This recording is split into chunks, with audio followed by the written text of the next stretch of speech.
ఉన్నాడు. ఈరోజు నేను చెప్పే పాఠం పేరు మనిషి ఎందుకు పుట్టాడు. నేటి ప్రపంచ జనాభా సుమారు 850 కోట్ల మంది. ఎన్నో లక్షల మంది పుట్టుతున్నారు, అలాగే ఎన్నో లక్షల మంది చనిపోతున్నారు. పుట్టిన వారిలో ఏ ఒక్కరైనా నేను ఎందుకు పుట్టాను, నేను ఎందుకు బ్రతుకుతున్నాను, మరలా నేను ఎందుకు చనిపోతున్నాను అని ఈ మనిషి ఆలోచిస్తే అప్పుడు మనుషులకు దేవుడు అర్థమయ్యేవాడు. కానీ ఈ భూమి మీద ఉన్న మనిషి సాక్షాత్తు దేవుని స్వరూపం. అలాగే తన పిల్లలు తను కాకుండా పోతారేమో అని నరులారా తిరిగి రండని పిలుచున్నాడు. కీర్తనల గ్రంథము 90:3 కీర్తనల గ్రంథము 90:3 నీవు మనుషులను మట్టికి మార్చుచున్నావు, నరులారా తిరిగి రండని నీ పిలుచున్నావు.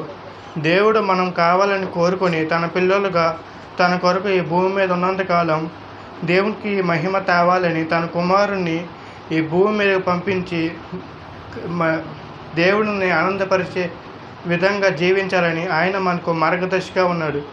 అలాగే మనం కూడా క్రీస్తులాగా తండ్రి ఆశలు నెరవేర్చే పనులు భాగస్వామిగా జీవించాలని కోరుకుంటూ నా మాటలు ముగిస్తున్నాను. Thank you. నేను చెప్పే పాఠం పేరు మారు మనసు అంటే ఏమిటి. యేసుక్రీస్తు వారు ఆయన బోధలో ప్రారంభంలోనే మారు మనసు గురించి చెప్పారు.